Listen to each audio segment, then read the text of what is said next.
Voy a ver cómo. Ok. Recuerden que estamos viendo el curso de hermenéutica y hermenéutica son los principios de interpretación de la Biblia. Y está la exégesis, que es la aplicación de los principios de interpretación de la Biblia. Entonces, hoy vamos a ver un ejercicio de exégesis a cargo del pastor Leonardo. Vamos a orar para que el Señor nos bendiga y nos guíe en este tiempo. Padre, queremos darte gracias por tu misericordia y por tu bondad y encomendarnos en tus manos para estas horas que hemos dedicado al estudio de tu palabra. Queremos orar para que el Espíritu Santo esté aquí con nosotros para ayudarnos, para iluminarnos, para darnos el entendimiento que necesitamos y para bendecirnos. Bendícenos a todos, bendice a las personas que van a exponer, a Leonardo, a Peggy y todos los que vamos a participar en esta clase en esta noche. Te lo pido en el nombre de Jesús y te doy gracias. Amén. Bueno, Leonardo, es su oportunidad. Yo voy a ponerlas.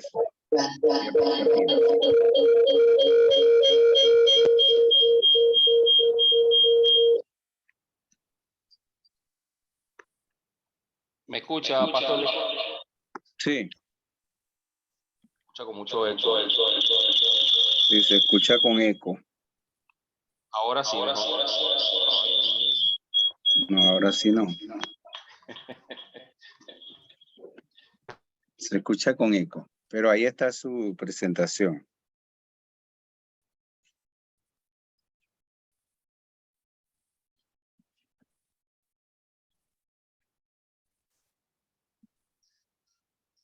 Ok, ahora sí me escucha, pastor.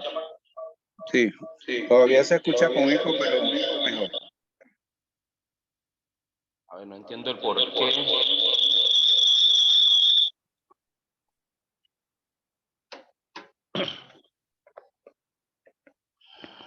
Disculpen.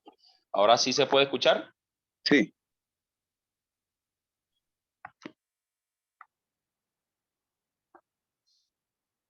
Ahora sí puedes hacerlo. Familia, Dios les guarde, un gusto estar con ustedes. Bendiciones desde lo alto. En este momento queremos compartir con ustedes parte de una maravillosa exégesis que se hace al libro de Marcos, capítulo 16, versículos 15 al 16, la cual dice así en la Reina Valera del 60, y les dijo: id por todo el mundo y predicad el evangelio a toda criatura. El que creyere y fuere bautizado será salvo, mas el que no creyere será condenado. Este es el texto que se usa en este ejercicio de exégesis para poder entender un poco sobre esta maravillosa herramienta. Así que queremos compartir entonces con ustedes cómo se usa este método, ¿sí? En la siguiente lámina tenemos entonces las diferentes puntos que se van a tratar en esta exégesis, basados en el libro del Marcos, como ya dijimos, capítulo 16, versículo 15 al 16.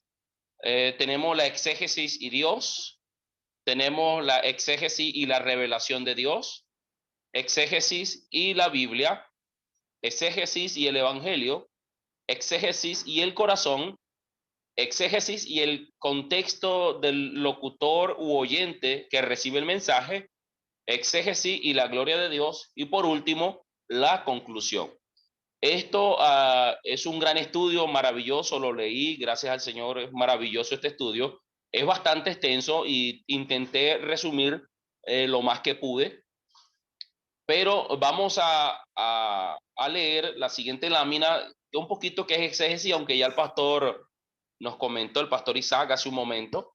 Yo buscando allí otro concepto, allí ustedes tienen la fuente donde lo conseguí. La exégesis es la interpretación objetiva del significado de un texto, es decir, su explicación literal e investigativa, aunque en algunos contextos también filosófica e histórica o religiosa, como ocurre en la exégesis bíblica. A quienes la ponen en práctica se les conoce como exegetas. Así que vamos a iniciar nosotros con nuestra exégesis. Vamos a hablar un poco acerca del Hijo del Hombre en este ejercicio de exégesis. El Hijo del Hombre. ¿Por qué se da, exégesis y Dios? Me adelanté yo aquí, exégesis y Dios. Para hablar un poquito acerca de la exégesis y Dios, el escritor de esta maravillosa exégesis que fue creada del libro de Marcos, él va a determinar entonces en este versículo quién es el autor en específico o quién dice estas palabras. Y él entonces ubica, pues específicamente, él dice, es Dios quien dicta este mensaje. Y usa la frase, y él les dijo. Y este es Jesús, su identificación principal en el libro de Marcos. Se presentan 5 textos donde se le conoce a Jesús como el Hijo de Dios. Lo tenemos en Marcos capítulo 1, versículo 1, el principio del Evangelio de Jesucristo, Hijo de Dios. En el mismo capítulo, en el versículo 11, el testimonio del Padre, tú eres mi Hijo amado en quien tengo complacencia. Capítulo 3, versículo 11, el testimonio que dan los demonios y los espíritus inmundos daban voces diciendo, tú eres el Hijo de Dios. En el capítulo 5, versículo 7, tenemos otro testimonio más del endemoniado, de los endemoniados gadarenos, donde dice, ¿qué tienes conmigo, Jesús, Hijo del Altísimo? Y capítulo 9, versículo 7 del mismo capítulo, tenemos otra vez el testimonio del Padre en la transfiguración. Este mi Hijo amado, a él oíd.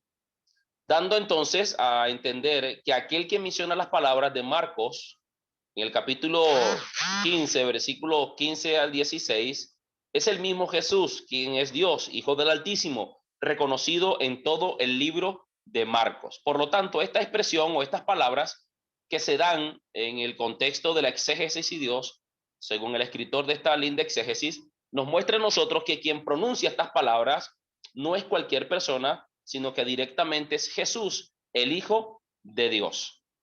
También se le conoce en el libro de Marcos como el Hijo del Hombre. Se tienen aquí 4 versículos que pude elegir para poder hablar acerca de esto. En el libro de Marcos se menciona, para que sepáis que el Hijo del Hombre tiene potestad en la tierra para perdonar pecados, cuando habló con el paralítico.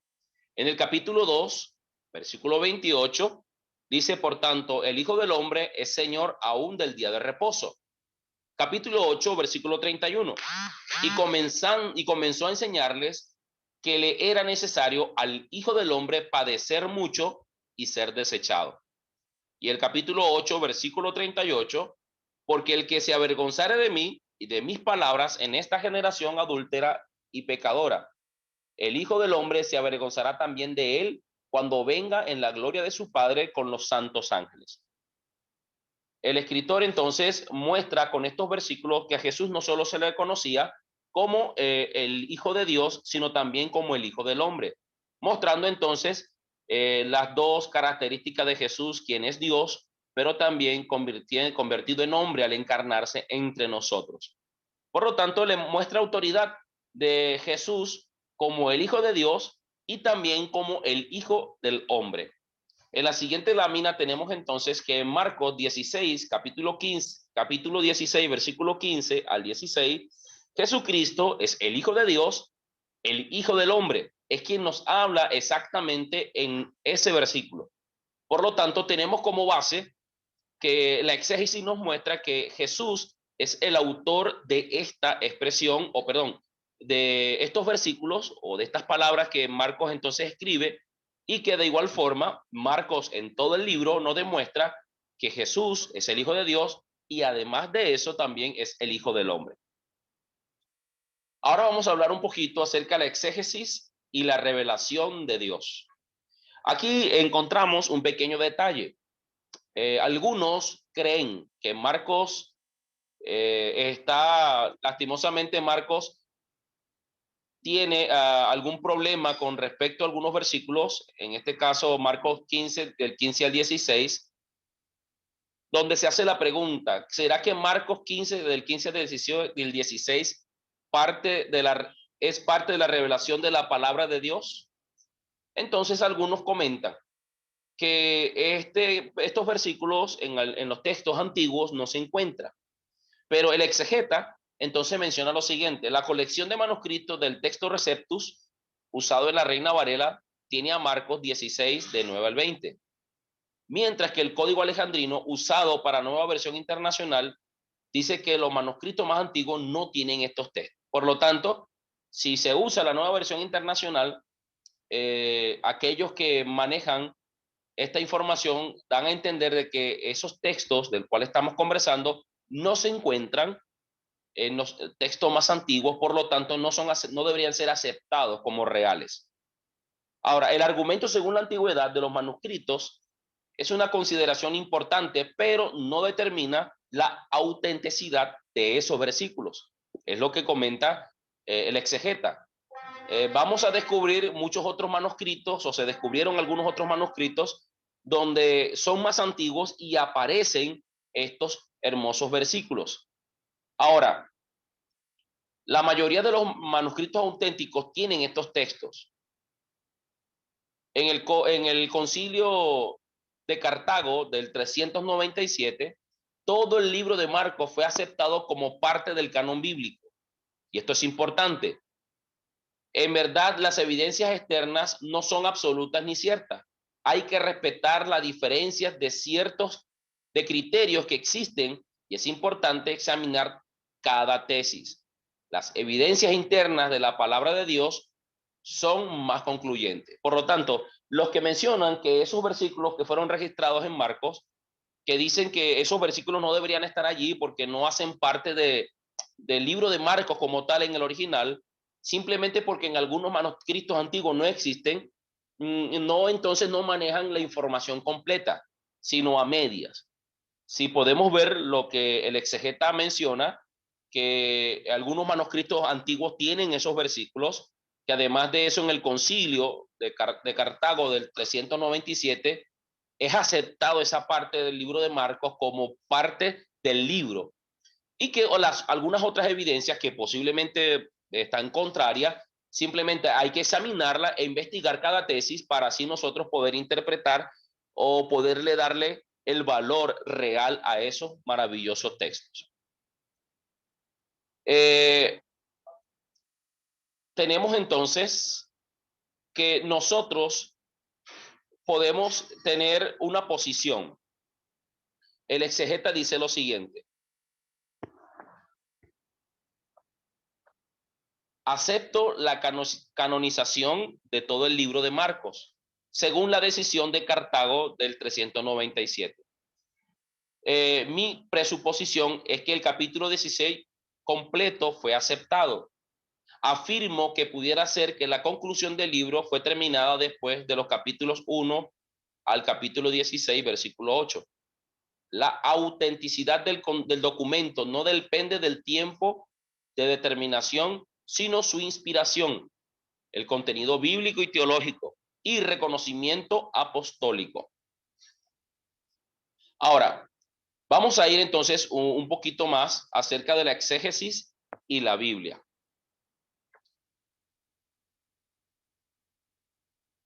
En el siguiente tenemos entonces una introducción general a la información bíblica. ¿Qué versión se estuvo usando? El exegeta usó dos: la Nueva Versión Internacional y la Reina Varela del 60. La Reina Varela incluye los versículos de Marcos 16, mientras que aun cuando la Nueva Versión Internacional los ha incluido últimamente, pero ellos colocan una nota al margen diciendo que estos versículos no estaban en el texto antiguo. ¿Cuál fue el método de traducción en su versión bíblica? Se hace la pregunta y se da la respuesta. Bueno, es literal según la Reina Varela del 60. La equivalencia dinámica es de la Nueva Versión Internacional, donde dice: les dijo, vayan por todo el mundo y anuncien las buenas nuevas a toda criatura. Y también una paráfrasis: Ahora, se encuentran algunas diferencias en las dos traducciones, ¿sí? Hay algunas diferencias. Se nota la diferencia entre id y el contemporáneo vayan, ya que la Reina Valera del 60 pone el énfasis en id, haciendo la alusión de que es la orden de ir. En cambio, el contemporáneo vayan simplemente es una orden pasiva. Hay una diferencia también entre predicar y anuncie. Predicar es más específico. El griego usa el término carexus.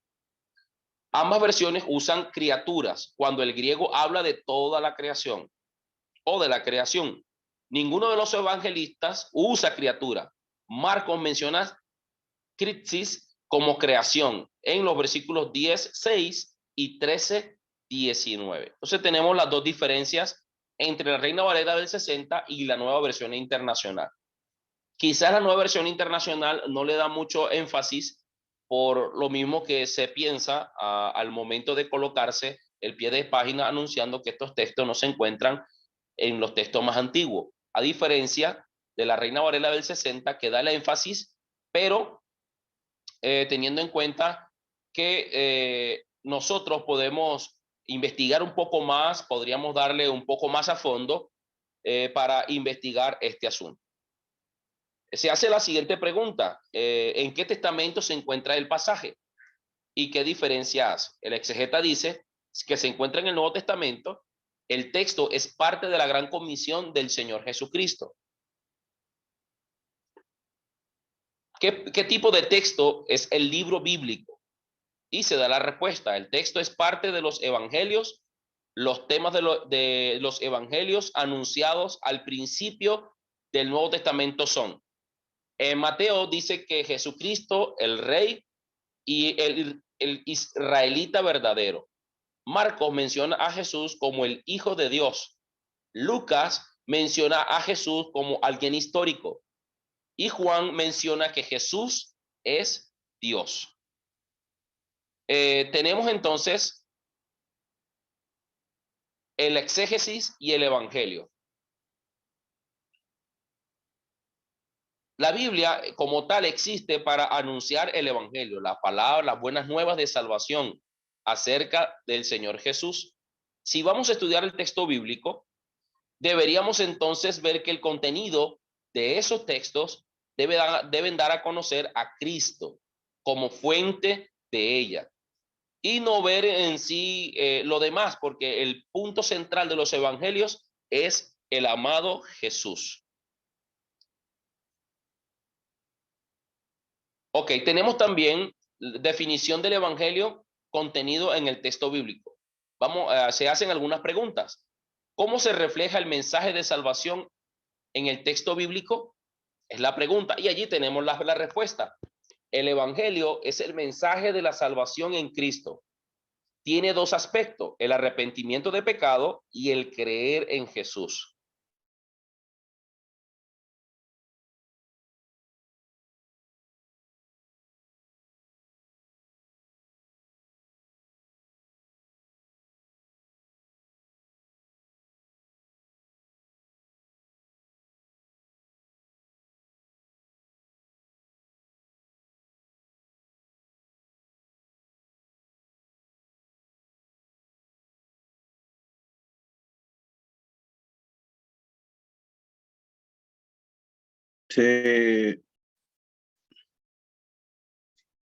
¿Hay problema con Leonardo?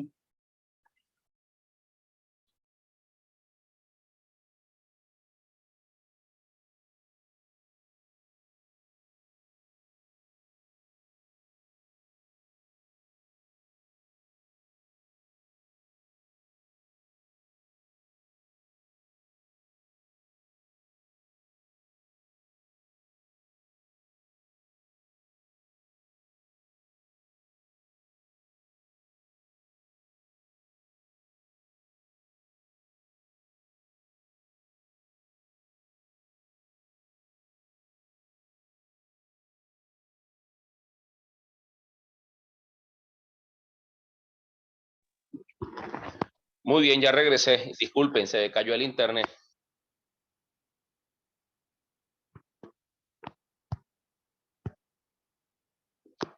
Ok, quedamos por el punto B, ¿cierto? Ok.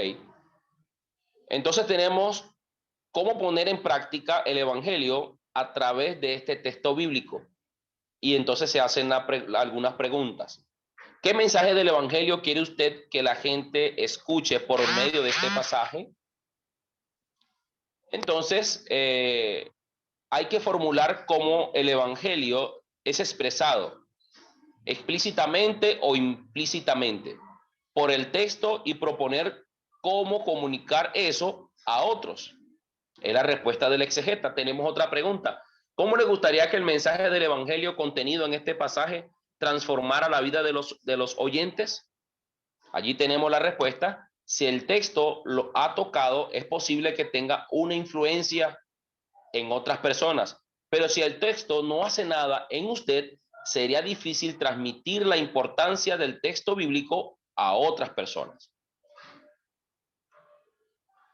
Ahora vamos a ir un poquito a lo que es la exégesis y el corazón.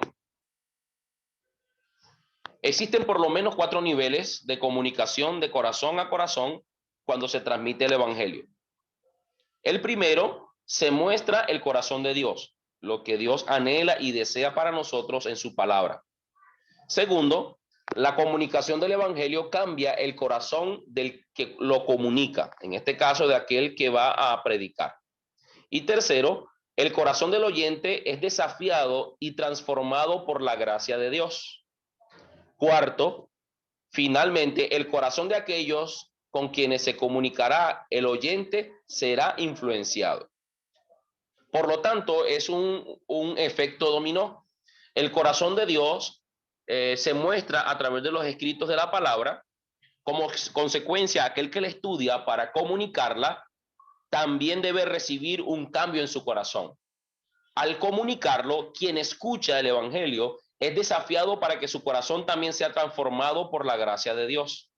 Y aquel que ha escuchado finalmente debe compartir con otros este maravilloso mensaje para influenciar entonces a otros.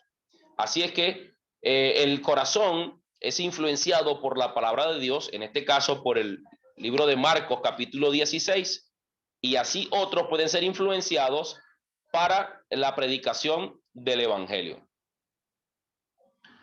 Tenemos otro punto más que es hermenéutica y el contexto del lector u oyente. El contexto del oyente de la palabra de Dios es complejo, como ustedes lo saben. El quien escucha depende entonces de su cultura, de dónde ha nacido, lo que ha aprendido. Involucra todas las relaciones personales, sociales de su vida. Ahora, describa brevemente cómo se puede relacionar el texto en estudio con el contexto del creyente. Tenemos aquí 5 puntos que quiero mencionar. El primero es la condición y necesidad en el contexto personal, la condición y necesidad en el contexto familiar, la condición y las necesidades en el contexto social, la condición y las necesidades en el contexto eclesiástico, la condición y las necesidades en el contexto del ministerio y misiones. Es abarcante lo que se menciona aquí, ya que el contexto de aquellos que predican, a diferencia de los que escuchan, es que el que ya predica o ya expone la palabra del Señor, ya ha tenido un encuentro con Dios y su contexto es más hacia lo espiritual, conectado más con el Señor. Mientras tanto, el oyente, quizás muchos de ellos no han tenido la oportunidad de escuchar la palabra, no han tenido la oportunidad de poder relacionarse con alguien que pueda explicarles, pero quizás otros sí. Entonces va a depender de la condición y las necesidades que se tengan en el momento de predicar el evangelio y cuando aquellos escuchen la palabra de Dios. El siguiente tenemos entonces hermenéutica y la gloria de Dios. Y tenemos una pregunta. ¿Es solo Dios glorificado en su interpretación bíblica y la aplicación del evangelio transformadora al corazón y contexto humano? El exegeta responde: la gloria de Dios requiere veracidad, obediencia y perfección. No hay lugar para dudas, errores e infidelidad al texto bíblico. En otras palabras, cuando intentamos interpretar los textos de la Biblia, deben ser para honrar y glorificar el nombre de nuestro Dios, no para darnos a nosotros gloria ni interpretaciones personales. El evangelio debe ser presentado bíblicamente, no es lo que yo piense, no es lo que yo crea. La Biblia se interpreta a sí misma. Dios es glorificado en la proclamación y práctica del evangelio de Jesucristo. Por lo tanto, cuando vamos a usar la hermenéutica y la exégesis juntas para la exposición de la palabra del Señor, cada uno de nosotros debe estar claro que lo que vamos a hablar es palabra de Dios y que usamos directamente entonces la palabra de Dios, la Biblia, como fuente inspirada para dar a conocer el mensaje de la salvación en el evangelio que es Cristo Jesús. Por último, tenemos entonces la conclusión que llega, a la cual le llega el exegeta. Allí ustedes la tienen y vamos a leerla. El círculo de la hermenéutica es importante para una interpretación integral de la Biblia. El inicio, el propósito y el resultado es teocéntrico. Hay que comenzar con Dios, continuar y concluir con Dios. Hay que respetar la manera como Dios se ha revelado. La revelación general y la revelación especial no están en conflicto, sino se confirman. La Biblia, como parte de la revelación especial, es un libro especial inspirado por Dios y escrito por autores humanos, usando la gramática e ideas humanas, situado en contextos humanos. Hay que conocer todas las dimensiones del texto bíblico. La Biblia habla sobre la buena noticia de la salvación por fe en Cristo Jesús. Este evangelio debe ser explicado desde el punto de vista bíblico, aplicado al corazón humano y explicado en el contexto humano. Al cumplir eso, Dios será glorificado en el cumplimiento de su propósito y voluntad.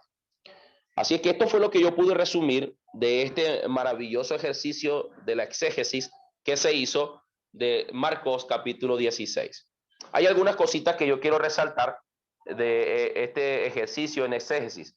Primero, que el mismo exegeta ya lo repite y lo menciona de igual forma aquí en la conclusión, que al momento de hacer la interpretación bíblica, debemos tener entonces una hermenéutica sana y hacer una buena exégesis para poder comunicar al final de cuentas lo que Dios en realidad quiere darle a conocer a sus siervos.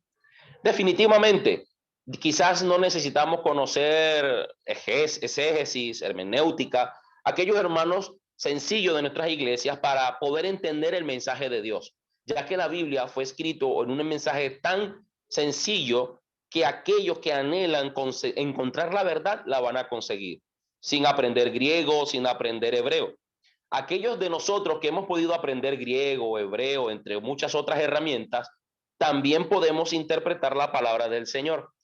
Solo que nosotros tenemos algunas pequeñas ventajas, pero al final tenemos la misma responsabilidad de predicarles a otros el mensaje de salvación con la Biblia y solo la Biblia, como la palabra del Señor. Así que Dios les bendiga, familia. Para mí ha sido muy grato poder entender este maravilloso ejercicio en exégesis. Pastor.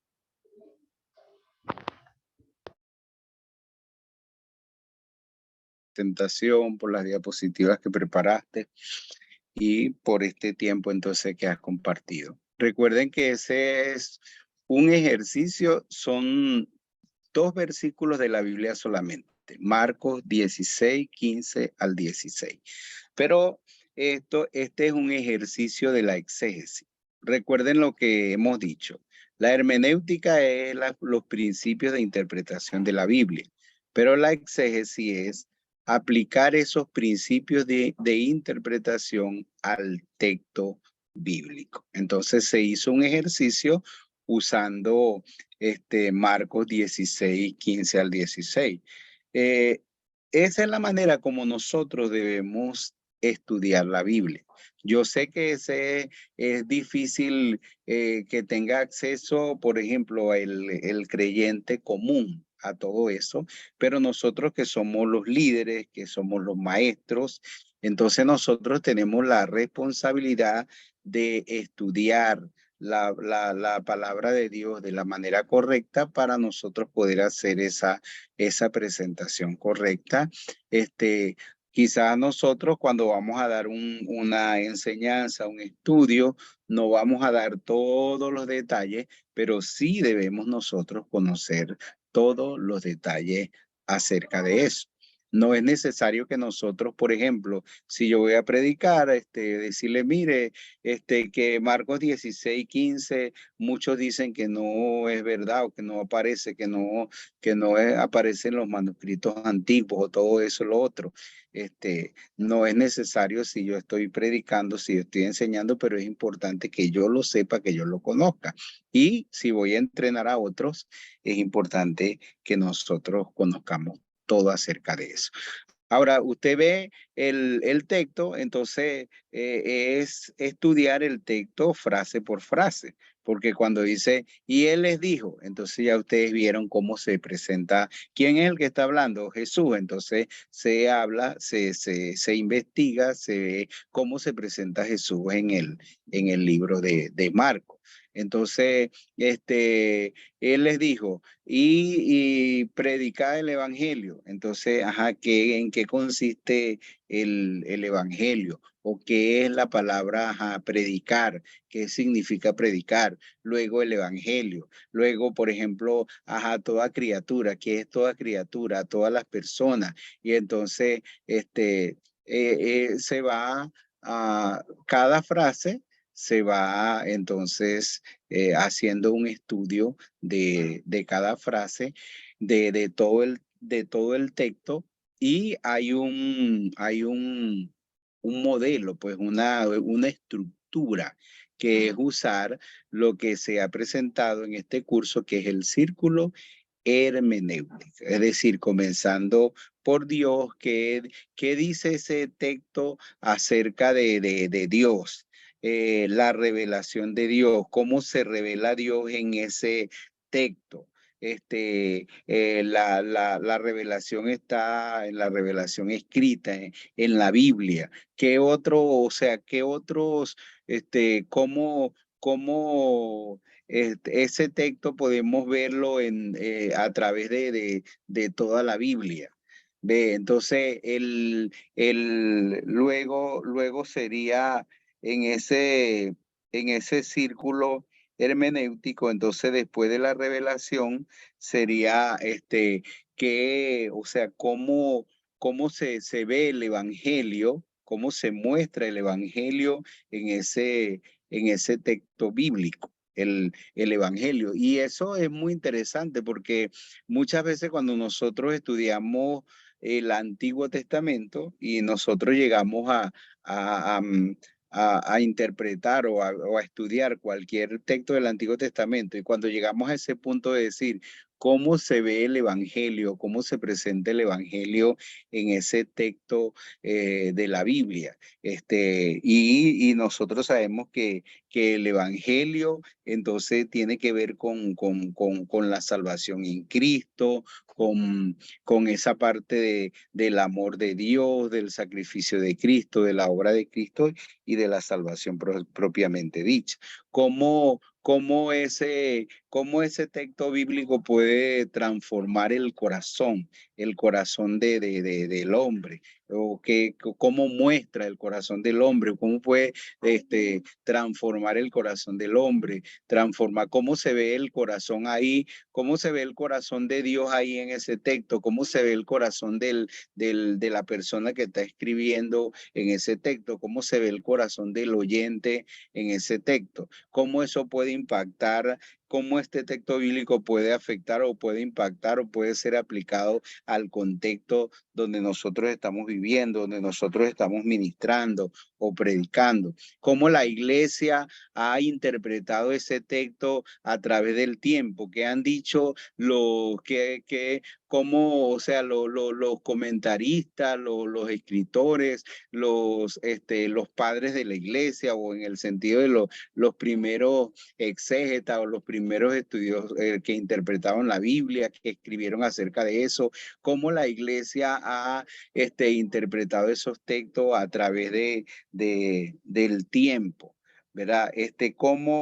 Luego, cómo eso, cómo eso puede ser aplicado al mundo, y cómo eso trae, cómo se muestra la gloria de Dios a través de ese texto. Entonces, es una estructura, ¿verdad? Que nos ayuda para nosotros poder usar los principios de interpretación, aplicarlos al texto de la Biblia.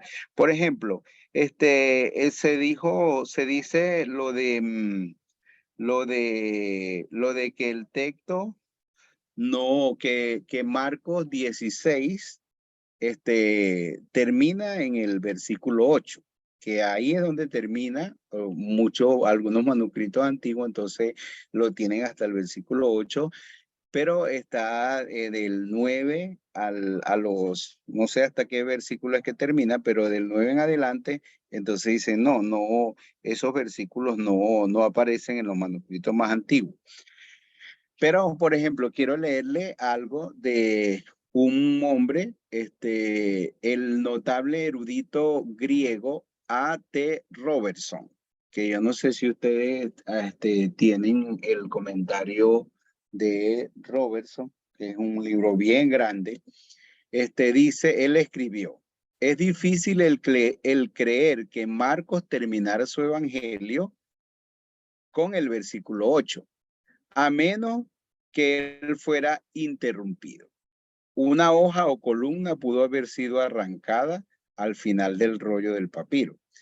Pero más importante, los primeros testimonios que tenemos de escritores como Papías, Ireneo y otros, argumentan que los cristianos primitivos aceptaban Marcos 16, 9 al 20 como genuino.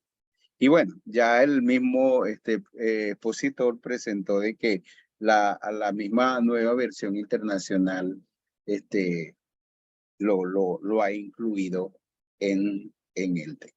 Bueno, si ustedes tienen alguna pregunta o algún comentario o algún aporte de este ejercicio de exégesis, entonces pueden participar, pueden decir, pueden preguntar o hacer algún aporte.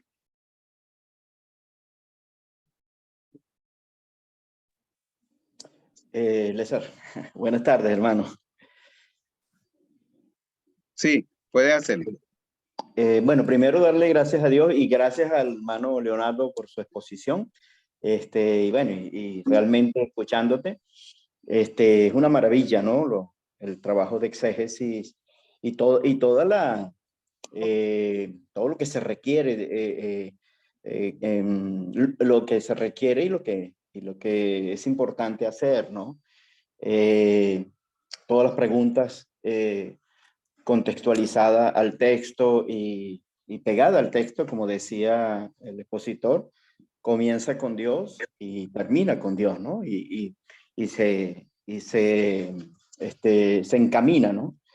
Y es interesante, pues, cuando uno va a dar una clase en la escuela dominical, las preguntas, ¿no? Muchas veces que le hacen. Y en estos días alguien, como empezamos a estudiar el libro, el Evangelio de Mateo, alguien pregunta, ¿y la genealogía qué hace allí? O sea, ¿qué es eso? ¿No?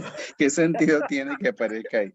Y yo le digo, oye, hermano, mire, nosotros tenemos ya 3 semanas, este domingo fue que salimos de la genealogía, porque yo empecé a explicarle, le digo, mira, ahí está la línea real de la descendencia del Señor Jesucristo, y está la línea consanguínea, están las eras de los 14, ¿no es? Que hay que marca 3 eras, ¿no? Allí están las mujeres, las mujeres que Dios usó para seguir la línea del Señor Jesucristo, por qué no es hijo de José y por qué José tenía un impedimento de que Jesús no era su hijo y todas estas cosas. Y todo eso, y los hermanos dijeron, oye, ¿Y dónde sacó usted eso, pastor? Está allí, hermano. Mírenlo aquí en estos versículos y le fuimos explicando. Y todo eso enriquece, ¿no? Y a mí me llamaba, yo recordaba, Eliezer, que yo un día acompañé a don Germán, que él iba a predicar a una iglesia, y entonces estábamos en la escuela dominical, él y yo, y el maestro está explicando, y el maestro dijo precisamente eso de Marcos. Qué bueno que llega hasta el versículo 8, y don Germán se paró y le dice, hermano, ¿cómo es posible que a esta altura de mi vida yo he creído pura mentira? Mira, explíqueme, pastor, usted, ¿qué es eso? Y bueno, imagínate. Entonces, claro, ya se tenía esto de Cartago y toda esta cosa. Y yo le digo, es más, la versión internacional lo incluye y lo comenta cada versículo, que no hace, inclusive, que no hace la Reina Valera revisada, porque ella pone, o sea, lo pone en los textos y ella no comenta, ¿no? En la Biblia de estudios bueno, hasta la última que tengo, no comenta esos pasajes, sino que lo remite a otros evangelios. Sin embargo, la internacional sí lo hace. Y yo decía, yo le decía a don Germán, después hablando con él, bueno, don Germán, bueno, añadidos o no, eso no le quita fe a mi vida, ni le quita nada a mi vida. Por el contrario, afirma más lo que yo creo en el Señor Jesucristo. Pero imagínate, son cosas que la gente dice y no está preparada en el conocimiento para refutar una pregunta como esa de don Germán, ¿no? Todo el mundo se paralizó. El maestro se quedó, pero paralizado, ¿no? Cuando él le dijo esa cosa. No, porque es cierto, ¿no? Entonces, ¿qué estamos creyendo? Mentiras. Claro. ¿Qué estamos haciendo? Y de verdad, qué importante, hermano, es el trabajo exegético, ¿no? De sacarle al texto y no de ponerle cosas que no dice, y uno tiene que estar pendiente de eso. Así que, bueno, Señor nos ayude a seguir fieles en lo que es la Sí. exégesis. No, y es que uno, por ejemplo, imagínate que uno se dedique 5 o 10 minutos a hablar sobre la frase Él les dijo. O sea, cualquiera pasa por encima de eso. Él les dijo, pero ajá, ¿quién es el que le dijo? ¿Quién es el que habla? Jesús, el Hijo de Dios. Y Marcos presenta eso como el Hijo de Dios, y Jesús, el Hijo del Hombre, y Marcos lo presenta así como el Hijo del Hombre. Entonces la gente dice, de esa frase pudo sacar tantas cosas. Bueno, esa es la importancia de la exégesis. Ok, ¿alguien más tiene alguna participación? Pregunta, aporte.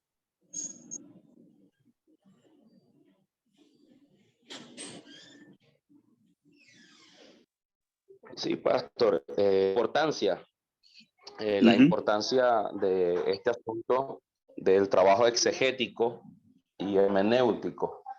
En algunas ocasiones he escuchado a predicadores cuando están allí para exponer la palabra del Señor y no han estudiado, quizás se nota, lastimosamente se nota cuando alguien no estudia, no hace el proceso para poder preparar bien lo que va a exponer, entonces simplemente toman, no, yo hablo lo que el Señor me inspire en este momento, ¿sí? Tomando esa frase simplemente como excusa para hablar cualquier cosa, divagar quizás en un mismo tema o agarrar un poquito de aquí, un poquito de allá y no ser claro y conciso en lo que quizás el texto realmente dice.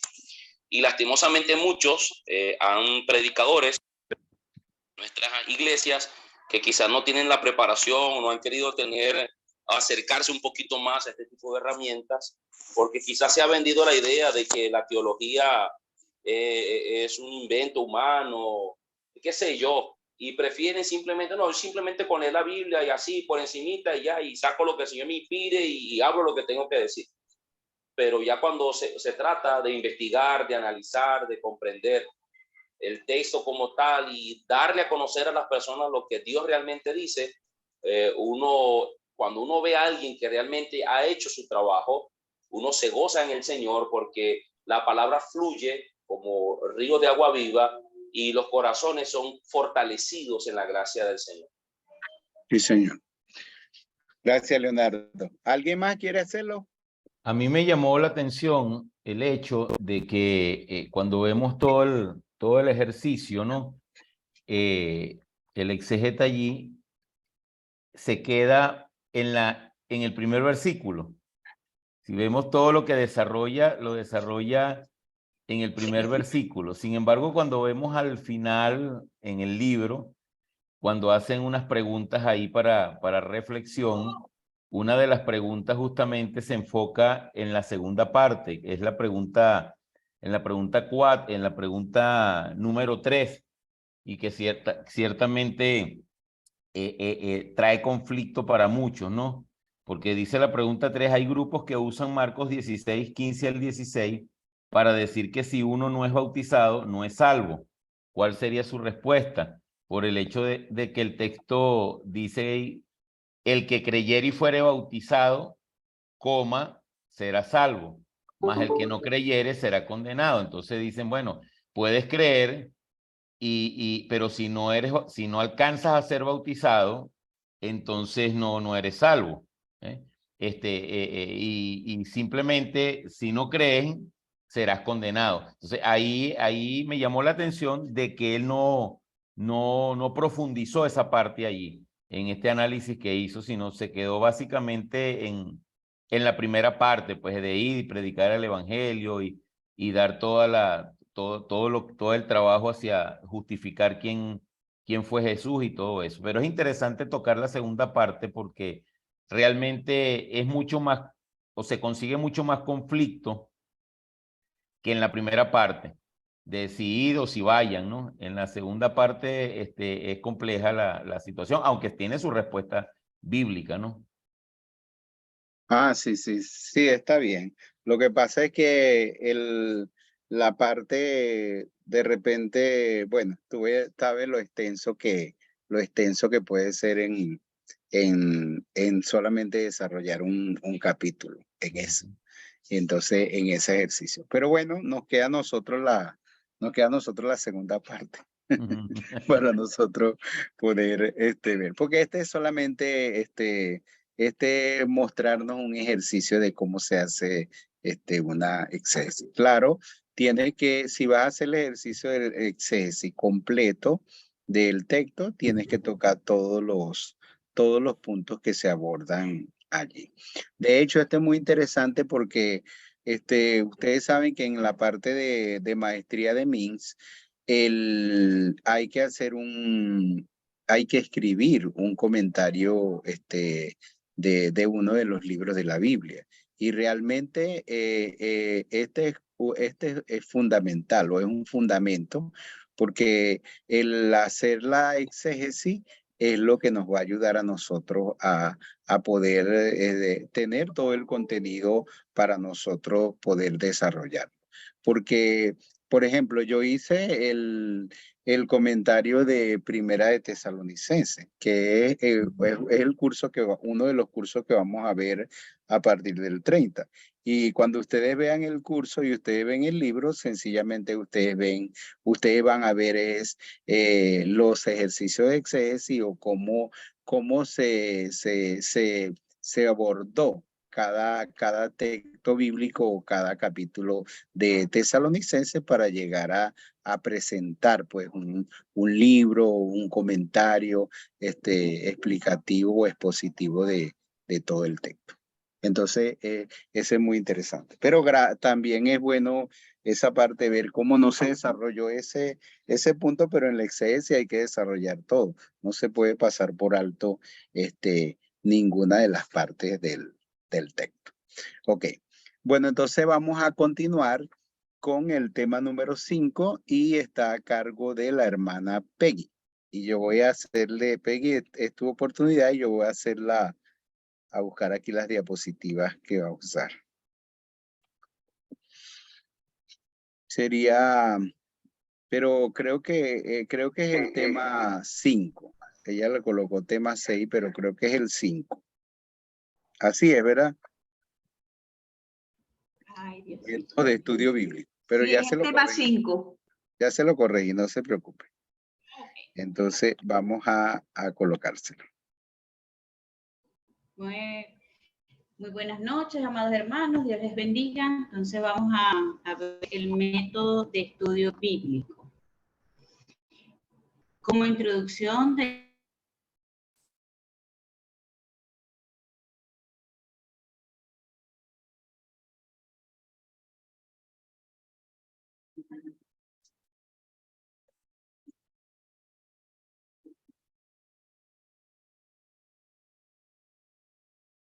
Tiene a lo mejor algún problema con el internet, pero vamos a esperar que se estabilice.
Ok. Peggy ya resolvió algo.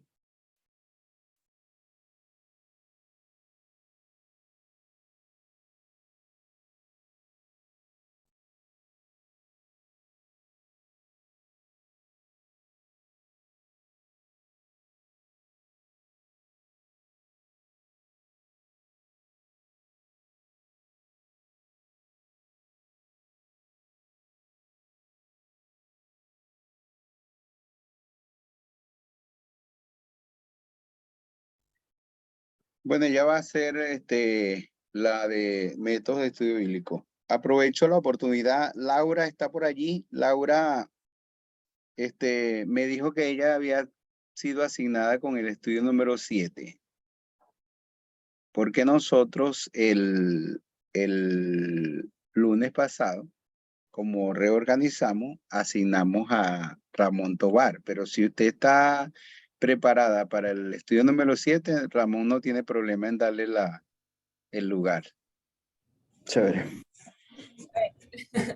Bueno, pastor, ustedes me dicen, yo estoy con la duda de la maestría porque el pastor Luzardo, creo que firma, me dijo que debía cursar maestría y como esta es mi primera materia, yo no sé bien cómo es la dinámica en el MINS. Ajá, pero bueno, pero la idea es que si está en el curso, que si está dispuesta a hacer la exposición del número 7, puede hacerlo. Bueno, perfecto, yo la hago. Ok, está bien. Entonces, pero es para el próximo lunes, ¿oyó? Entonces, Ramón queda libre. Ok, gracias. pastor. Ramón hace complementación y se prepara para los otros. Ok. Ok. Peggy no ha podido resolver. Vamos a tener un poquito de paciencia con ella. Están en Maracaibo.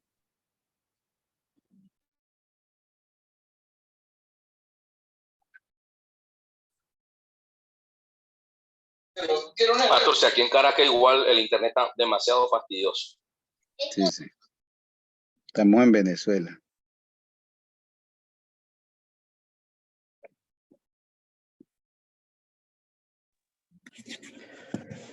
Sí, aquí también en Maturín estaba muy parecida la cosa.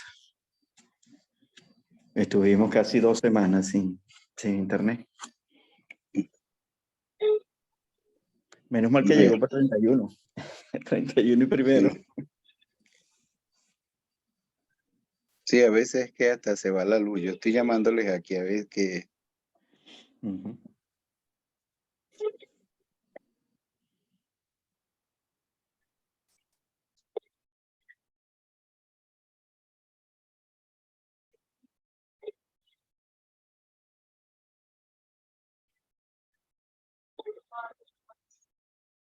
Bueno, mientras ella lo hace, mientras ella llega, de todas maneras, como ella hizo las diapositivas, podemos ir avanzando un poquito.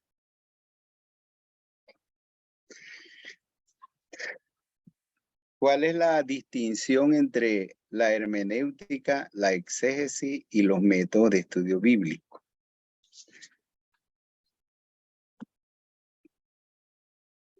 Sí, es mejor. Primero, las tres están asociadas. Cada una es una dimensión del estudio del texto bíblico. La hermenéutica son los principios de interpretación. La exégesis es la aplicación de los principios de interpretación al texto bíblico.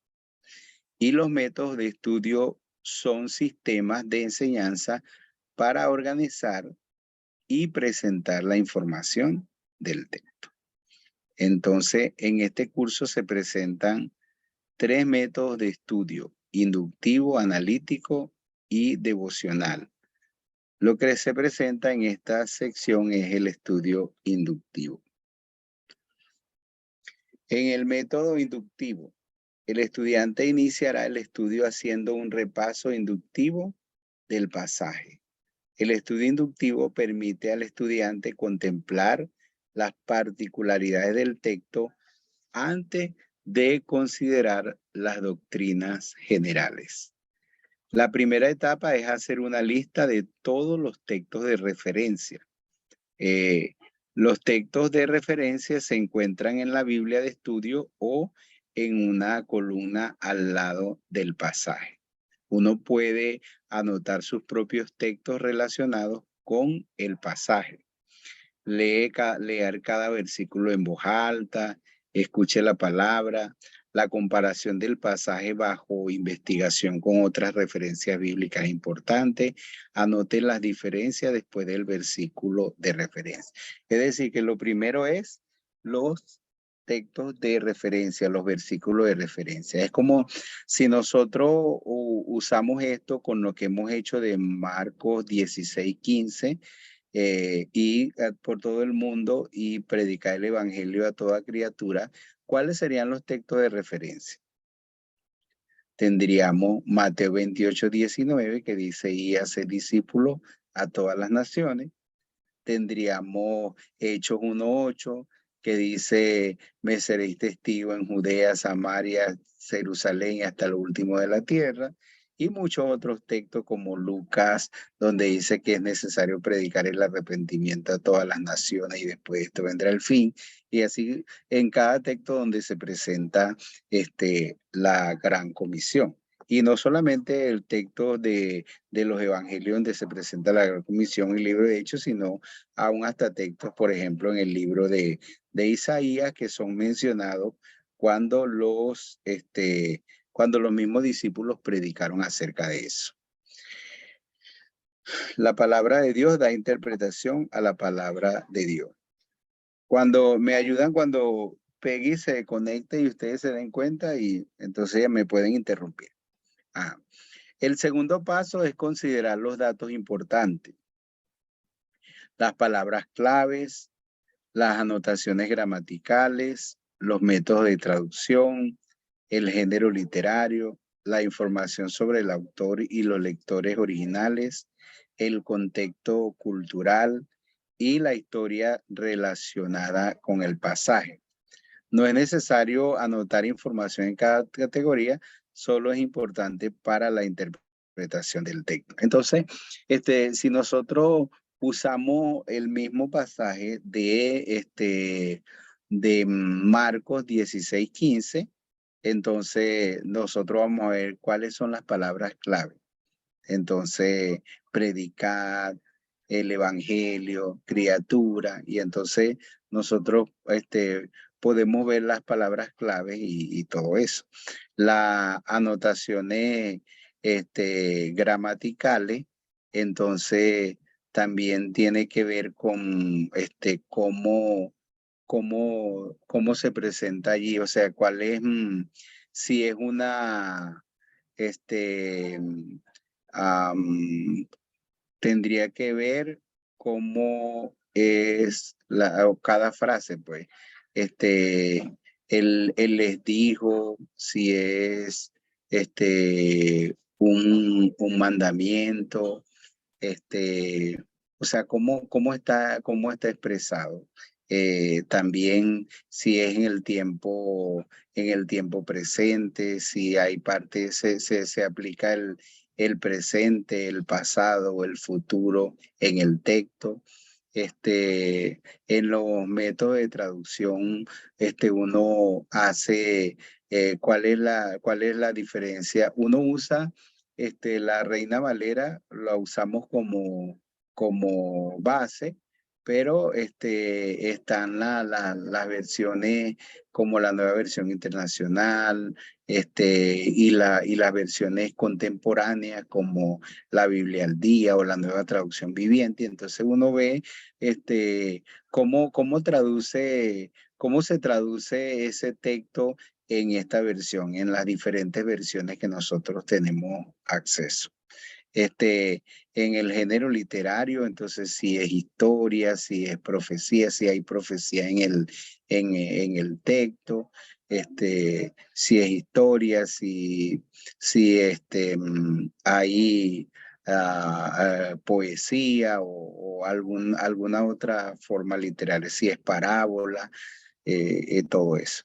La información sobre el autor y los lectores originales, entonces, a quién escribió el texto, a quién está dirigido el texto, el contexto cultural, cómo estaba el pueblo, cuál era la situación, la condición del pueblo en ese momento que se está escribiendo, a quién se estaba escribiendo, cómo era la situación. Por ejemplo, uno pensando en Marcos 16:15, uno dice, bueno, el Señor está hablando. El Señor está hablando a los discípulos. Es en el tiempo. Bueno, yo no sé por qué se volvió el eco a activar, pero el Señor le está hablando a los discípulos, es luego de la resurrección, cómo estaba el mundo a donde Él les envió a predicar y todo eso, cómo era la respuesta de la gente hacia el evangelio, todo eso. Y bueno, toda la historia relacionada con el pasaje. Ahí están el cuadro. Este es más o menos el cuadro porque hay una hoja de exégesis que está todo lo que está así. Bueno, ahí llegó Peggy. Disculpe, pastor, no sé qué pasó. Yo seguí exponiendo y me di cuenta que se me había caído el internet. Ah, bueno. Pero yo le hice un paseo ahí, pero ahí está, tiene su tiempo, Peggy. ¿Hasta dónde llegué? O sea, no le puse nada. Empiece tranquila, dele tranquila. Ok, está bien. Entonces vamos a volver a comenzar. Vamos a ver esta noche los métodos de estudios bíblicos. Pase la página. Ok. Ahí vemos una distinción entre la hermenéutica, la exégesis y los métodos de estudio. Y decimos que las tres están asociadas. Cada una de ellas tiene una dimensión de estudio que es el texto bíblico. La hermenéutica son los principios de interpretación, la exégesis, la aplicación de los principios de interpretación, y ahora vamos a ver métodos de estudio, que son los sistemas de enseñanza para organizar y presentar la información del texto. En el curso se presentan 3 métodos de estudio, que es el inductivo, el analítico y el devocional. Sin embargo, también hace mención del método exposicional y el método literario. Seguimos. En el método inductivo tenemos que el estudiante inicia haciendo un estudio, haciendo un repaso inductivo del pasaje. El estudio inductivo permite al estudiante contemplar las particularidades del texto antes de considerar las doctrinas generales. Aquí nosotros tenemos 2 etapas. Podemos diferenciar 2 etapas. En la primera se va a realizar una lista de todos los textos de referencia. Aquí podemos ver los textos de referencia se encuentran en las Biblias de estudios o en una columna al lado del pasaje. Uno puede anotar sus propios textos relacionados con el pasaje. Debemos leer el versículo en voz alta para escuchar la palabra. La comparación del pasaje bajo la investigación con otras referencias bíblicas es de suma importancia y debemos anotar las diferencias después de con los versículos de referencia. La palabra de Dios siempre va a dar interpretación a la palabra de Dios. Seguimos. El segundo paso es considerar datos importantes de ese texto bíblico, como palabras claves, anotaciones gramaticales, métodos de traducción, géneros literarios, información sobre el autor y lectores originales, el contexto cultural y la historia relacionada con ese pasaje. No es necesario anotar todas las informaciones de cada categoría, pero si es importante para esa interpretación del texto, sería de mucha ayuda. Seguimos. Allí se presenta una ficha que nos sirve al momento de realizar un método inductivo de un texto. Allí colocaríamos el texto bíblico, el título, ¿verdad? Las referencias y luego todos esos datos importantes. Pastor, siga la lámina. Ahí vemos un ejemplo de un ejercicio que se hace al texto de Joel 1, del 1 al 3, donde su título es Joel, el recipiente de la palabra de Dios. Y podemos observar los textos de referencia que se ubican en Deuteronomio, en el libro de Deuteronomio, Salmos y Hechos.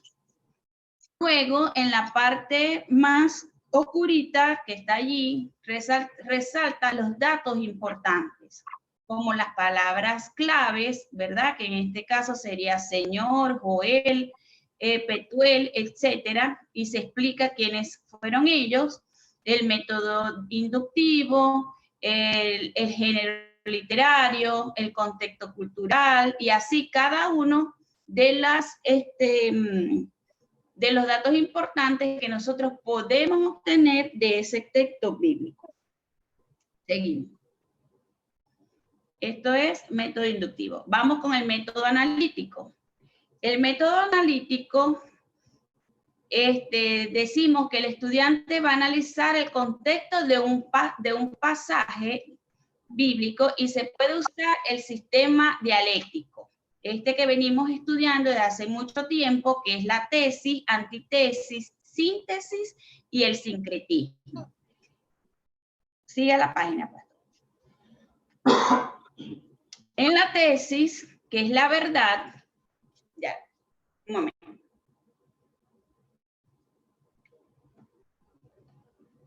En la tesis, que es la verdad, dice, es todo lo que corresponde a la revelación de Dios. Dios es verdad y la fuente de toda la verdad.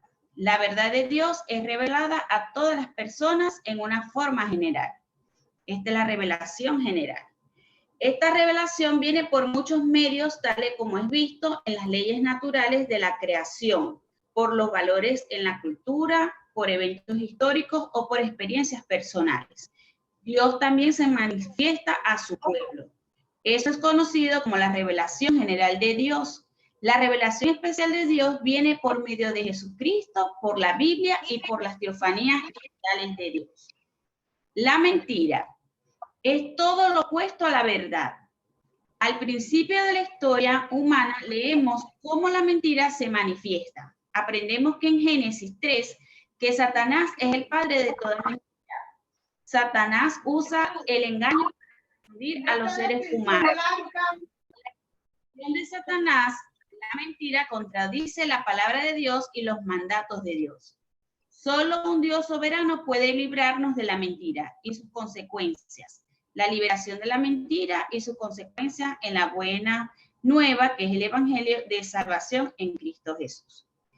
El evangelio es la respuesta de la verdad frente a la mentira. El evangelio nos da una respuesta fiel a la voluntad del Padre, consistente en la salvación de Cristo y en la armonía con la palabra inspirada por el Espíritu Santo. Y la última, que la idolatría, surge cuando una apariencia de la verdad y la práctica de la mentira son toleradas en un sistema. Es cuando el evangelio es rechazado. Seguimos. Seguimos, pastor. Entonces, vamos a hablar sobre el método exposicional, que es el que dije que lo íbamos a mencionar.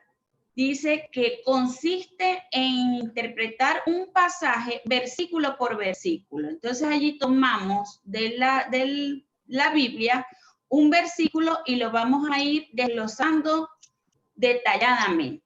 El estudiante escribe lo que comunica cada versículo o porción del pasaje. Por supuesto, la historia gramática, el género literario y otros datos son considerados en la interpretación. El método literario toma en consideración la estructura gramatical y la temática del pasaje bajo consideraciones.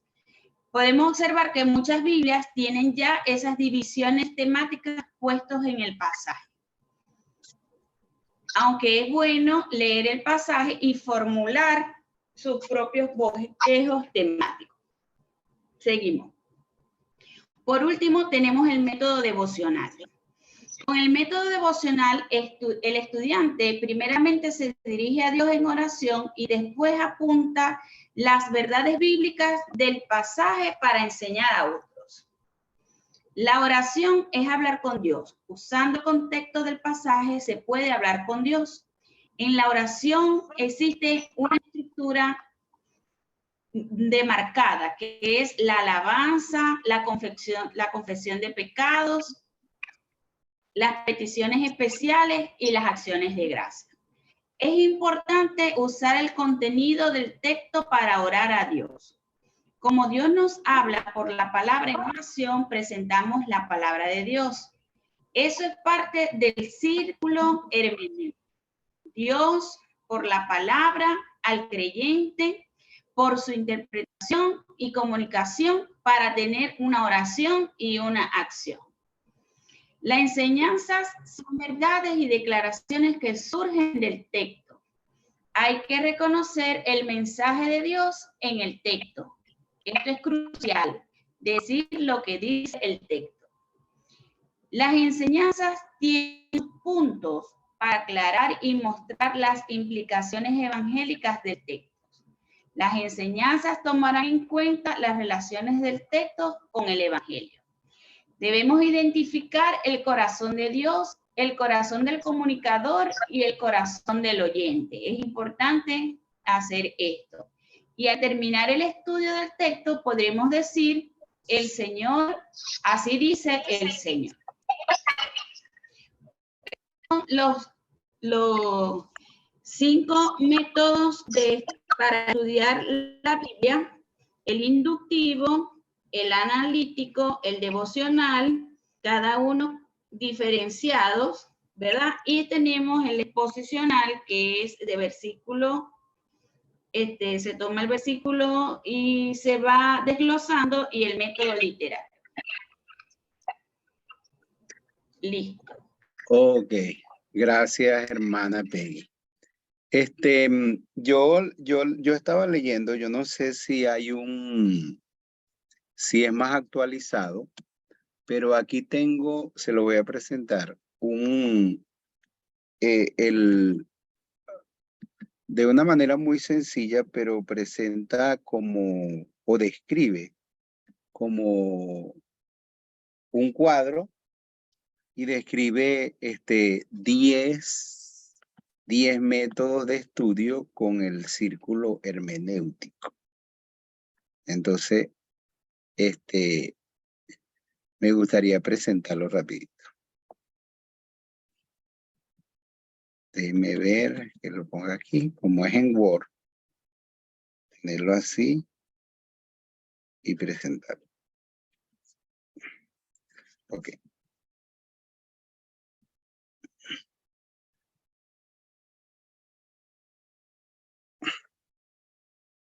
Aquí es muy interesante este cuadro, porque este cuadro presenta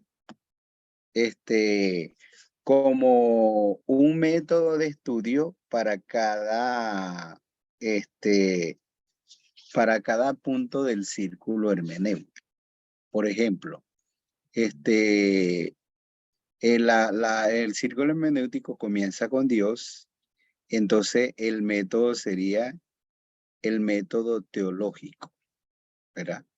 El método teológico, que es la relación del texto con Dios Padre, con Dios Hijo, con Dios Espíritu Santo, con la Trinidad de Dios. Entonces, el segundo elemento del círculo hermenéutico es la revelación. Y entonces, aquí sería el método crítico, que es donde se muestra, sería, bueno, aquí hay explicación. El método crítico sería el estudio de la Biblia. Hay un análisis crítico del propósito y contenido del texto. Es como, o sea, la parte de estudiar lo que hicimos hoy en el ejercicio de exégesis, que si un texto bíblico, que si aparece en los manuscritos más antiguos, y de la alta crítica, la baja crítica, si es reconocido, o cómo han reconocido a través de toda la historia de la iglesia, los textos bíblicos, ¿verdad? Entonces ese sería el método crítico.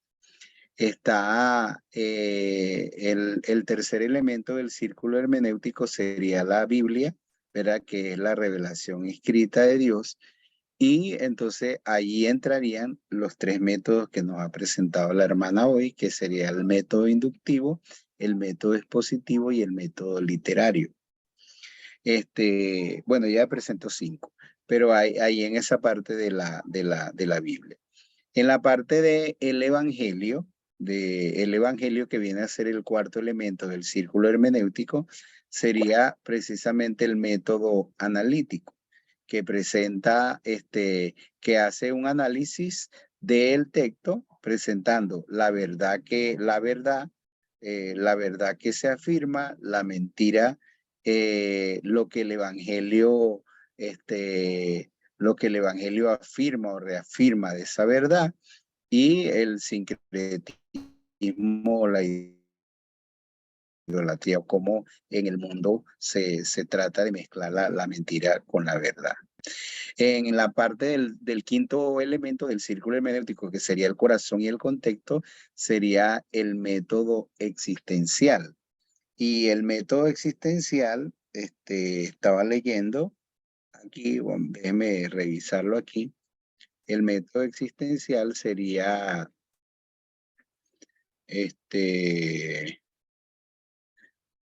ajá, ¿qué importancia tiene el estudio bíblico, el estudio de ese texto en mi relación con Dios, en mi relación conmigo mismo, en mi relación con las otras personas? Ah, con qué relación tiene con el estilo de vida. Entonces ese sería el método existencial y sería parte de, tocaría el elemento del círculo hermenéutico que es el corazón y el contexto. Está el otro elemento del círculo hermenéutico que es la iglesia, o sea, que ha creído a la iglesia a través de toda la historia acerca de ese texto bíblico, que ha creído, que ha enseñado a la iglesia acerca de eso. Y entonces ese sería el método doctrinal, que ya las doctrinas están, por decir, establecidas, y vamos a ver qué nos dice sobre el método doctrinal. Sobre el método doctrinal dice vamos a ver, sobre el método doctrinal dice es deductivo en vez de inductivo. Ya la doctrina es establecida y el lector lo encuentra en el texto bíblico. Por ejemplo, el término Trinidad no es usado en la Biblia, pero hay textos que hablan de la persona y de la obra de Dios Padre, Dios el Hijo y Dios el Espíritu Santo. En el método doctrinal nos preocupamos sobre la doctrina que tiene nuestra iglesia o denominación. Y estas doctrinas se encuentran en los credos y en los artículos de fe. Entonces, el otro elemento del círculo sería el contexto, y entonces sería el método contextual. ¿De qué contexto vienen? ¿Cuál es la manera personal para estudiar la Biblia? Usted lee la Biblia en la mañana, en la noche, antes de comer, después de comer, con su familia, en su grupo de estudio bíblico, durante el culto. Usted memoriza la Biblia regularmente, tiene el hábito de cantar versículos de Salmo de la Biblia. ¿Cuáles son los hábitos de lectura de los oyentes de ese texto?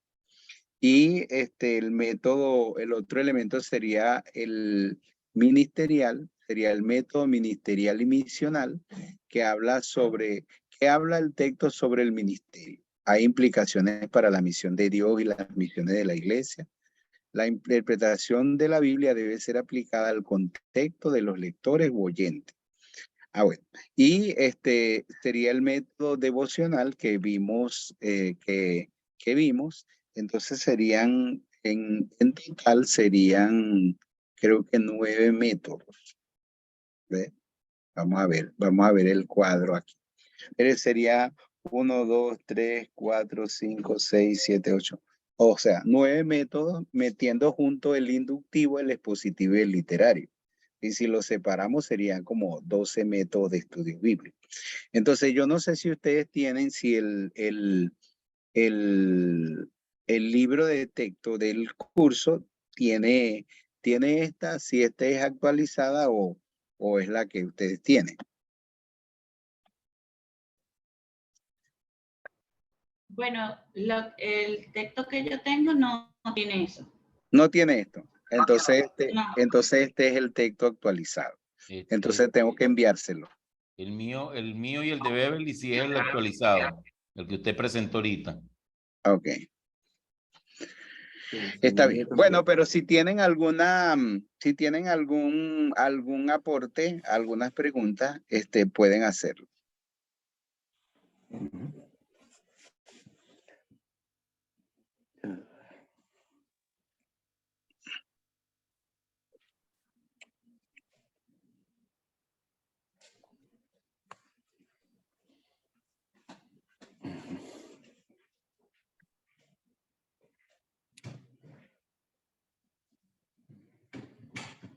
¿A quién quiere participar?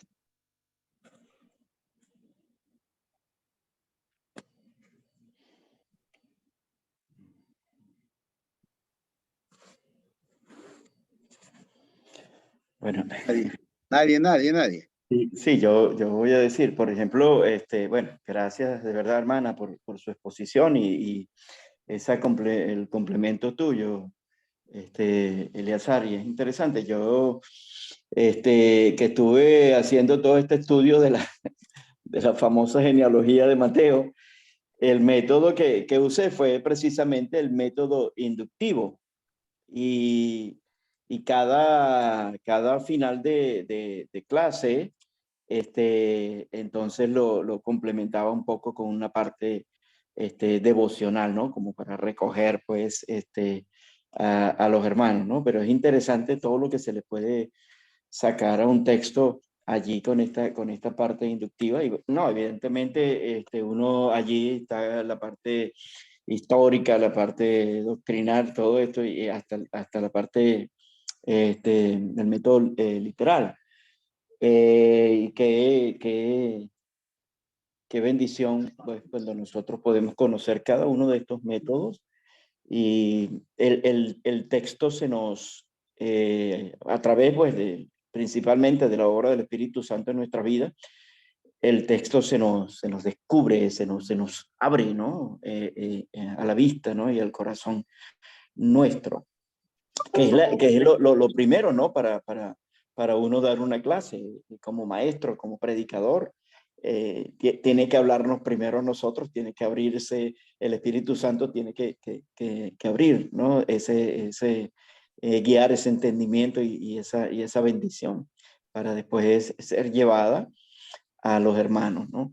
Pero qué bendición tan extraordinaria, ¿no? Conocer todo esto, uno puede ver una cosa ahí,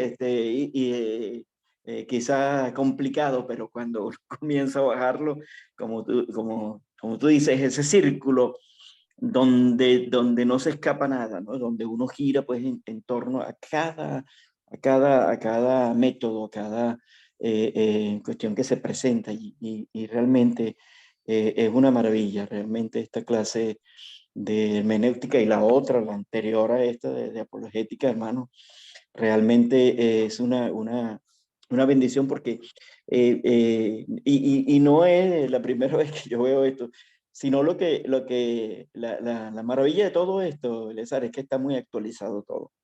O sea, estamos usando autores más cerquita, pues, de nosotros, como decir, no del siglo XV, no que ellos estén equivocados, no, sí, de ellos aprendimos, de ellos aprendimos, Sí, sí, comenzamos sí. con todo esto.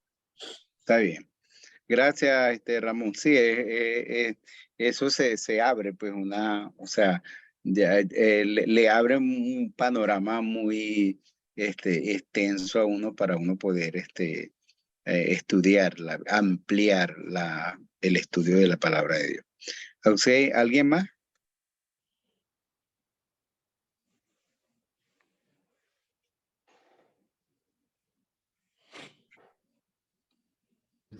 Yo tengo más bien una pregunta, ¿no?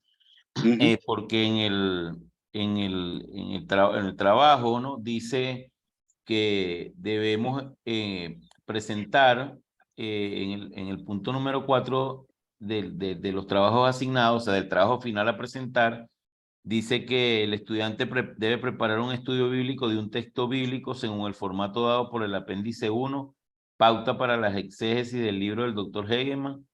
Ok, uno va a aplicar toda la exégesis al texto, pero después va a hacer, es la pregunta, ¿no? Vamos a escoger un texto, vamos a aplicar toda la exégesis como la vimos en el ejercicio anterior a ese texto y finalmente vamos a escoger uno de estos métodos según aplique, conforme al cuadrito que usted explicó ahorita, para hacer el estudio bíblico.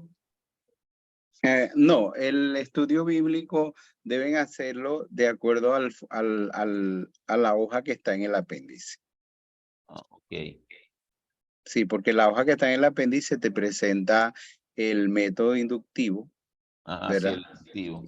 Sí, te presenta el método inductivo y te presenta algunas otras cosas allí. Te presenta creo que te presenta también el literario y expositivo, los tres principales. Entonces, pero vamos a hacerlo ceñido a la a la hoja de exégesis que está en el apéndice número 1. No Y hay- usando el este que yo capítulo. presenté de último. Ok. Y hay que aplicarle todas y cada una de la chorrera de preguntas que están ahí A un texto. al A un texto. texto. Al texto que tú escojas. Escoge un Ok. texto que no te aburra, que sea divertido, que Sí. te apasione y no vas a tener problemas. No, ya yo tengo más de la mitad hecha, ¿no? Ya he trabajado, pero bueno, me falta la parte más aburrida justamente. Y háganlo aún hasta con un texto que se acerque a lo que ustedes, a la idea o ¿cómo dice? Al libro de la Biblia que a ustedes les gustaría hacer de su tesis. Sería bueno también. Ok, buena idea. Ok, ¿alguien más quiere participar para que terminemos?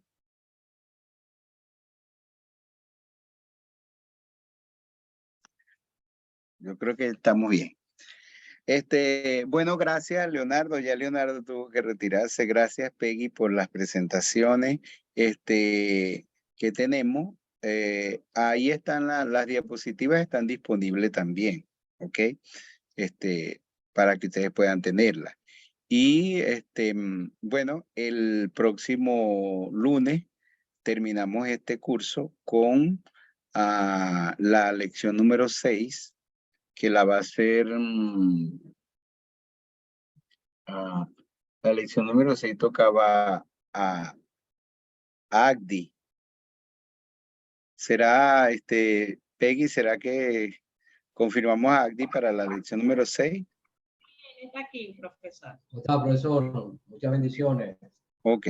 Entonces Agdi hace la número 6 y Laura hace la número 7. ¿Está bien? Y así terminamos el curso de hermenéutica. Entonces, en el curso recuerden que el ensayo es hacer el ejercicio de exégesis, va a ser una exégesis de un texto bíblico. El libro de reporte de lectura creo que lo tienen y espero que estén haciendo los cuestionarios, terminen de hacer los cuestionarios y participar en los foros, que es la parte del aula virtual para sus calificaciones. ¿Está bien? Entonces, ¿tienen alguna pregunta? Pastor, el próximo lunes el horario se aumenta, o sea, se va a tener la clase de 8 a 10 también. No. El lunes es No. normal, de 6 a 8. Porque el ok. lunes vamos a terminar hermenéutica. Perfecto. El siguiente lunes vamos a comenzar dos cursos. Los materiales. Okay. Y los que tienen la posibilidad de hacerlo. Vamos a comenzar exégesis de RUC de 6 a 8 y primera de Tesalonicense de 8 a 10. O sea, hay que tener cafecito y galletica o pancito para poder ver las dos cosas. ¿Okay? Cena temprano. Y recuerden que hay otro grupo, ¿verdad? Que va a estar de 6 a 8 con este curso de hermenéutica, pero con Rosa de Luzardo. Sí, es cierto. Ok. Bueno, entonces Ramón puede despedirnos en oración. Oren por mí, yo mañana voy a viajar a Estados Unidos. Voy a estar precisamente en la reunión de directores de MINS en Miami y voy a estar con ellos en la reunión que ellos tienen anual desde el miércoles hasta el sábado, hasta el viernes, pues miércoles, jueves y viernes. Y el sábado voy a Tulsa, pero regreso el jueves. Pero allá yo organizo allá hay internet, entonces ya organizo para que desde allá podamos ver la clase número, el lunes próximo la clase. ¿Está bien? Perfecto. Bueno, pues. Vamos a orar entonces.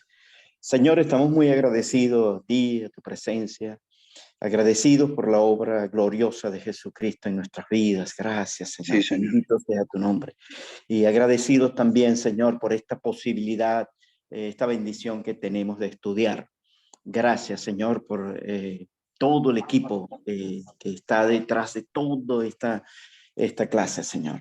Y gracias por los hermanos que pusieron, ¿no? Que tú les bendiga, que tú les guardes. Y gracias por cada uno de los alumnos que tuvimos presentes también, Señor. Sí, Y de Señor. manera especial queremos darte gracias por la vida de nuestro amado pastor Eleazar.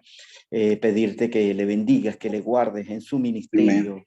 en el trabajo, con su iglesia, en su familia, Señor. Especialmente, Padre, queremos ponerlo en tus manos. Esta semana él debe viajar, él debe estar en reunión con el instituto, con la universidad allá en Estados Unidos. Y te ruego, Señor, que tú le guíes, que tú le guardes, que tú le lleves Amén. con bien, que le uses allá en medio de todos estos hermanos y le traigas con bien a nuestro país, de verdad. Amén. Gracias, Señor, por todo lo que nos hace. Gracias, Señor. Te alabamos, te glorificamos y pedimos pues que nos des una noche buena, agradable, que podamos tener en nuestros sueños, que podamos seguir recordándote y meditando aún en nuestros sueños como lo hacía o lo decía David. Gracias pues, Señor. En el nombre de Jesucristo te pedimos todas estas cosas. Amén. Amén. Bueno, hermano, que el Señor los bendiga. Amén. Que el Señor los bendiga. Yo no tomé fotos, después tomo fotos el próximo cuando esté. ¿Ah?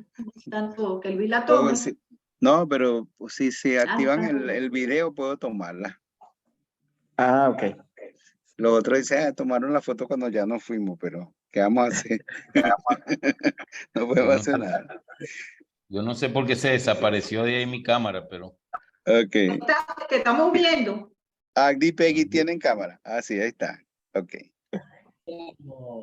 Irma, no sé, y el otro. Pero entonces, ahí estamos. Voy a hacerlo. ¿Ya? Sí, espérense un momentico. Ya va, espérense un momentico. No se vayan ahí. Ok. Sonrían, sonrían. Ahora sí. Ahora sí. Ahora sí está hecho. Ok, pues. Bueno, que Dios los Saludos. bendiga. Feliz noche, bueno, Dios los pastor, bendiga. Dios te lleve con bien y te traiga de ese viaje. Amén, así es. Saludos, Amén. Luis.